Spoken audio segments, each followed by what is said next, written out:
मैं विवेक एक बार फिर से अपने YouTube channel stock trading technique पर आपका हार्दिक स्वागत करता हूं। दोस्तों, जो पिछला सेशन कंप्लीट हुआ उसके अंदर हमने रेंज बाउंड एक ट्रेडिंग दिखाई और जबकि एक्सपायरी डे होने के बावजूद भी कोई बड़ी मूवमेंट हमें देखने को मिली नहीं। और मैंने तो बहुत उम्मीद की थी कि दोनों तरफ की मूव देखने को मिलेगी और उसका खामियाजा ये रहा कि जो लोग ऑप्शन बाय करके ट्रेड करते हैं उनको काफ़ी नुकसान हुआ, जबकि हमने जो ट्रेड लिए उसमें हमें अच्छे प्रॉफिट्स रहे। वो मैं साथ में आपको डिस्कस करूंगा कि मैंने किस किस के अंदर ट्रेड लिए थे और कैसे हमें प्रॉफिट्स देखने को मिले।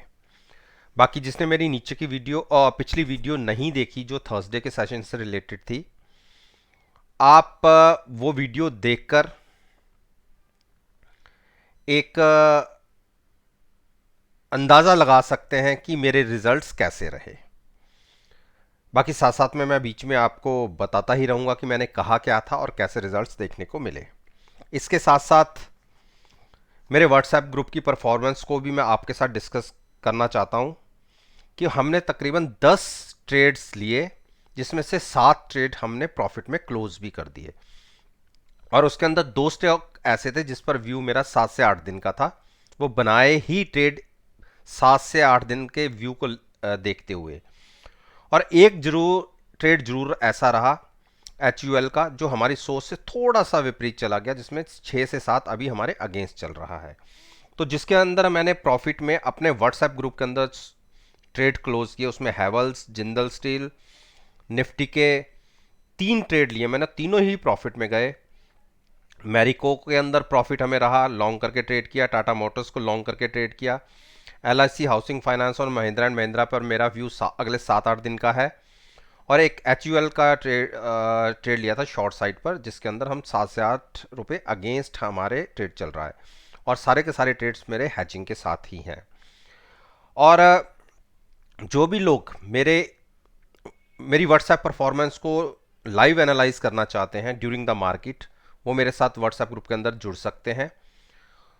आपको मेरे ईमेल आईडी पर अपना कॉन्टैक्ट नंबर डिटेल मुझे फॉरवर्ड करनी होगी, मैं खुद आपको उसके अंदर ऐड कर लूँगा और 7 दिन आपको बिल्कुल फ्री ऑफ कॉस्ट दिए जाएंगे मेरे को एनालाइज करने के लिए। उसके बाद आपकी इच्छा है कि आप मेरे साथ कंटिन्यू करना चाहते हैं या नहीं।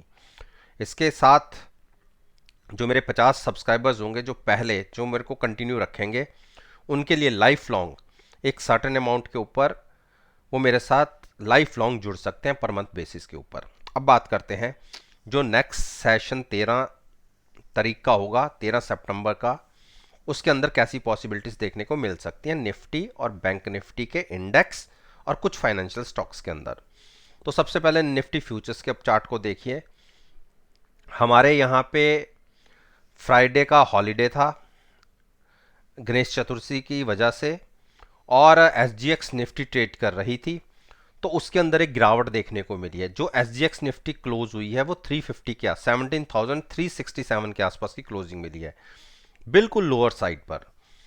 हो सकता है कि हम थोड़ा सा गैप डाउन खुल जाए कल के सेशन में और नज़र हमारी होगी 11,240 पर। अगर ये ब्रेक होता है तो एक सेंटिमेंट्स थोड़े से वीक हो जाएंगे, उस केस में 17,000 तक के टारगेट के लिए शॉर्ट बन सकता है। अगर 17,240 ब्रेक होता दिखे तो ये ट्रेडिंग स्ट्रेटजी रहेगी निफ्टी फ्यूचर्स की। और आपको पता है कि मैंने ट्रेड शॉर्ट साइड पर लिया हुआ है और जो अब हमारे पास कॉल है वो 400 की बाय करके हमने फ्यूचर सेल किया हुआ है। तो ये एक शॉर्ट साइड पर मेरी ट्रेडिंग स्ट्रेटजी है। उसका रीज़न भी था कि आप देखिए, अगर आप MACD को देखेंगे तो एक बेरिश क्रॉसओवर की पॉसिबिलिटी बन रही है। तो मैं मान के चल रहा हूं कि अगर गिरावट थोड़ी सी गहराती है तो हम 17,240 को तो टच कर सकते हैं। मेरा अभी ज़्यादा व्यू लॉन्ग साइड पर नहीं है। अब बात करता हूं बैंक निफ्टी। देखिए, बैंक निफ्टी भी अगर क्लोजिंग बेसिस पे 36,600 ब्रेक करती है, हमारी क्लोजिंग मिली थी 36,775 के आसपास की, यहां से तकरीबन पौने 200 पॉइंट पकड़ लीजिए नीचे की तरफ। अगर ब्रेक होके हमें नीचे ट्रेडिंग मिलती है तो इमीडिएट आपको 400 से 450 पॉइंट्स शॉर्ट साइड पर मिल सकते हैं। तो ये आपके ऊपर है कि आप शॉर्ट करके ट्रेड करना चाहते हैं नहीं। लेकिन मैं अगर 36,600 के नीचे 10 से 15 मिनट मुझे ट्रेडिंग दिखी तो मैं एक शॉर्ट पोजीशन लूंगा हेजिंग के साथ, कॉल बाय करके फ्यूचर सेल करूंगा। उस केस में मेरा टारगेट होगा 36,300 का। और अगर 300 के नीचे 250 ब्रेक हुआ तो घर और बड़ा खुल जाएगा तकरीबन 35,800 तक के लिए। तो मैं अभी फिलहाल बुलिश नहीं हूं। एक शॉर्ट साइड पर ट्रेड हमें मिल सकता है कल के सेशन में। तो ये आपके ऊपर डिपेंड करता है कि आप शॉर्ट करके ट्रेड करना चाहते हैं या नहीं। लॉन्ग टर्म के अगर ट्रेड करना चाहते हैं तो उसके लिए अगर आपको 36,200 और 35,800 के बीच में मिले, जहां पे आपको कंफर्टेबल हो, आप वहां पे लॉन्ग कर सकते हैं अगर लॉन्ग में ट्रेड लेना चाहते हैं तो। अब बात करते हैं रिलायंस की। देखिए रिलायंस पिछले 4 दिन से एक रेंज बाउंड ट्रेड दिखा रहा है और मुझे रिलायंस के अंदर एक गिरावट दिख रही है। ये गिरावट कंटिन्यू हो सकती है 2365 तक। मैं यहां से शॉर्ट करने की बात नहीं कर रहा कि आप गिरावट दिख रही है तो आप शॉर्ट कर दें।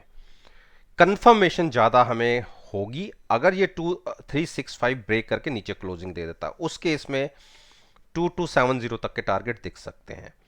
यहां से जहां क्लोज हुआ है, देखिए रिस्की ट्रेड होगा। अगर आप यहीं से भी शॉर्ट करके ट्रेड लेना चाहते हैं तो आपको at the money call buy करनी होगी। वो किस पर्पस के लिए? कि अपने आप को हेज करने के लिए कॉल बाय करनी है। अगर आप यहीं पर शॉर्ट करना चाहते हैं, at the money call buy करके फ्यूचर्स को सेल करना होगा। टारगेट होगा 2365 का, जो पहला टारगेट होगा। लेकिन जो ज्यादा कंफर्म होकर शॉर्ट करना चाहते हैं उनके लिए 2360 के नीचे अगर ट्रेडिंग मिलती है या क्लोजिंग दिखती है तो आप शॉर्ट पोजीशन ले सकते हैं। टारगेट होगा 2290 का। अब बात करते हैं एचडीएफसी बैंक।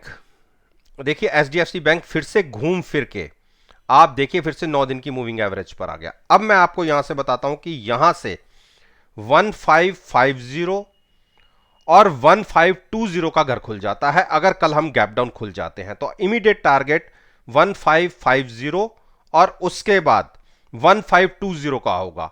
जो इसको लॉन्ग करके ट्रेड करना चाहते हैं एचडीएफसी बैंक को, उनके लिए सुटेबल प्राइस होगा 1520 और 1545 के बीच में लॉन्ग करना। यह आपके ऊपर डिपेंड करता है कि आप 1520 के आसपास लॉन्ग करना चाहते हैं या 1545 के नीचे गिरावट पर ही बाय कर लेते हैं।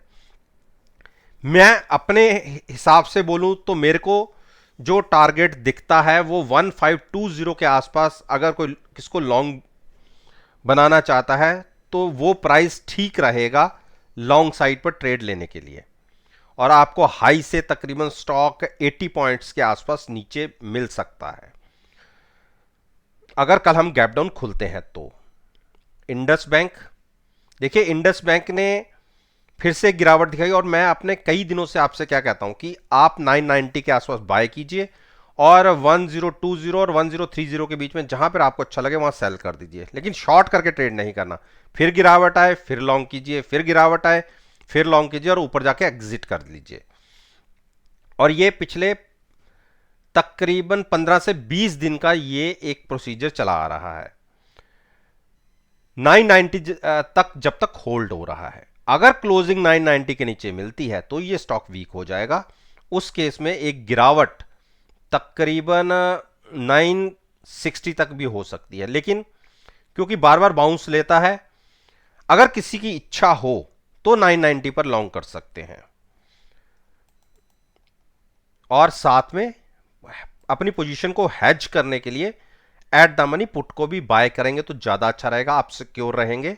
बाकी मर्जी हेजिंग की आपकी अपनी है। एचडीएफसी, देखिए एचडीएफसी ने एक बेयरिश हैमर क्रिएट किया है। मेरा यह मानना है कि अगर ये 2790 के नीचे एक ट्रेडिंग देता है तो आपको 50 to 60 पॉइंट बहुत तेजी से मिल सकते हैं और मुझे उम्मीद पूरी है कि ये एक बार गिरावट दिखा सकता है। किसी को एंट्री लॉन्ग साइड पर लेनी है तो 2740 पर भी मत लीजिए। अगर उसके भी नीचे गिरता है 27 और 2650 के बीच में मिले तो वहां पर लॉन्ग कीजिएगा। और मैं एक बार शॉर्ट जरूर करूंगा अगर 2790 के नीचे मुझे क्लोज होता दिखा तो। कोटक महिंद्रा बैंक, देखिए कोटक महिंद्रा बैंक ने मेरे 1845 के जो टारगेट थे, आप देखिए ये जो ब्लू लाइन मैंने मार्क की हुई है इसके आसपास चला गया, 1844 का प्राइस लगा और ये मेरा 46 का प्राइस है। तो केवल 2 पॉइंट से वहां तक गया और वहां से क्लोजिंग हमें नीचे मिली है। देखिए स्टॉक अभी ओवरबॉट नहीं है कि हम इसको शॉर्ट करके ट्रेड लें, लेकिन हां अगर गिरावट में ये स्टॉक आपको 1750 के आसपास मिले या 1765 के आसपास मिले, ये दो प्राइसेस हैं, तो आप लॉन्ग कीजिएगा, फ्यूचर्स को बाय कीजिएगा और साथ में हेजिंग के लिए पुट बाय कीजिएगा।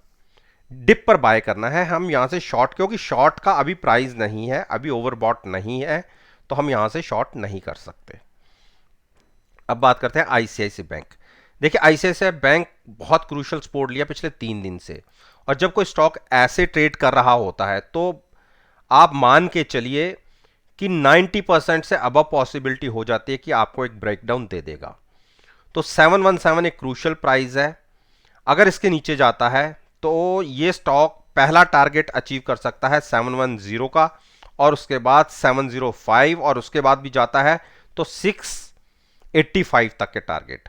तो अभी हम दूर के टारगेट की बात नहीं करेंगे। 717 के नीचे ट्रेडिंग मिलने पर 715 के नीचे तो कंफर्मेशन हो जाएगी कि ये स्टॉक 710 दिखा देगा। तो किसी को 7 से 8 पॉइंट्स के लिए अगर शॉर्ट साइड पर ट्रेड लेना है तो ले सकते हैं, जो लेना चाहता है। और लेकिन मैं इस स्टॉक को बाय करूंगा अगर ये 700 और 690 के कहीं बीच में मिलेगा, तो तब तक वेट करूंगा। एक्सिस बैंक, एक्सिस बैंक ने देखिए सपोर्ट लिया है 790 पे। आज इसने एक डोजी बनाया था और मेरा यह मानना है कि गिरावट आ सकती है और कंफर्म होती दिख रही है। अगर कल इसने 790 के नीचे ट्रेडिंग शुरू करी तो आप देखिए 775, 770 और उसके बाद 760 भी दिख सकता है। तो हम पहले केवल 775 पर नजर रखेंगे। आपको पता होगा कि मेरे व्हाट्सएप ग्रुप के अंदर मैंने इसको शॉर्ट बनाया हुआ है और 783 का शॉर्ट है। उसके बाद इसने 820 के भी ऊपर के टारगेट दिखा दिए थे, ट्रैप हुए थे, लेकिन अब हमारा प्राइस आता दिख रहा है। मेरा ये मानना है कि कल के सेशन में हम एक बार 775 तक जा सकते हैं, तो मैं अपना प्रॉफिट बुक करके एग्जिट लूंगा। उसके बाद तो मुझे 770 और 765 तक के भी टारगेट लगते हैं। और लेकिन जो लोग शॉर्ट करने में कंफर्टेबल नहीं है, जिनको इस स्टॉक को डिप पर बाय करना है, उनके लिए मैं प्राइस बता देता हूं 770 के नीचे और 760 के ऊपर। जहां आपको अच्छा लगे आप फ्यूचर्स को बाय कर सकते हैं। और पोजीशन को अगर हैज करना चाहते हैं, मेरी मानिए अपनी पोजीशन को अगर ओवरनाइट आप कैरी कर रहे हैं तो हैजिंग जरूर इन्वॉल्व रखिएगा कि 1-2% एक्स्ट्रा देके हम अपने 98% कैपिटल को सिक्योर करें। उस केस में आपको at the money put buy करनी होगी, जहां पर आप फ्यूचर्स को बाय करेंगे। अब बात करते हैं हम एसबीआई की। देखिए एसबीआई 5-6 दिन से रेंज बाउंड चल रहा है, लेकिन बहुत अच्छी बात है कि जो इसकी सपोर्ट है, पहली सपोर्ट है 429.30 के आसपास, उसको बार बार होल्ड करता है। उसके बाद सपोर्ट है 425 की और लास्ट सपोर्ट बनती है 420 की। जब तक ये इन 3 सपोर्ट के ऊपर है मैं नेगेटिव नहीं हूं। और मैंने अपने व्हाट्सएप ग्रुप के अंदर इसको लॉन्ग करके बताया था कि 431 के ऊपर जब तक ये ट्रेड कर रहा है आप लॉन्ग करके ट्रेड ले सकते हैं, और 1-2 लोगों ने ली भी थी। अब ये मेरे को नहीं पता कि उन्होंने प्रॉफिट में एग्जिट किया है या नहीं, क्योंकि उसके बाद हार्डली 1 या 2 रुपए ही ऊपर चला है। थोड़ा सा एक बार दिखा था कि ये शायद 435 से लेके 440 की टेरिटरी की तरफ बढ़े, लेकिन थोड़ा सा इसे ऊपर के लेवल से रिजेक्शन मिली। हाँ गिरावट बड़ी नहीं हुई ये मैं मानता हूं, और एक रेंज बाउंड रहा। तो जब तक 429 के ऊपर है स्टॉक तो बिल्कुल आप लॉन्ग में बने रह सकते हैं, लेकिन नेकेड पोजीशन कोई भी मत लीजिएगा, हैजिंग करके ही अपनी पोजीशन को लॉन्ग साइड पे क्रिएट कीजिएगा। अब बात करते हैं।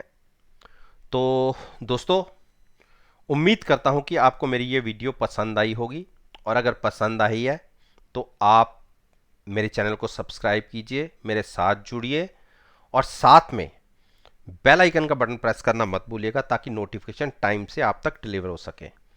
इस बात के साथ मैं आपसे विदा लेता हूं और एक नई वीडियो के साथ फिर से आपके सामने आऊंगा। तब तक के लिए धन्यवाद।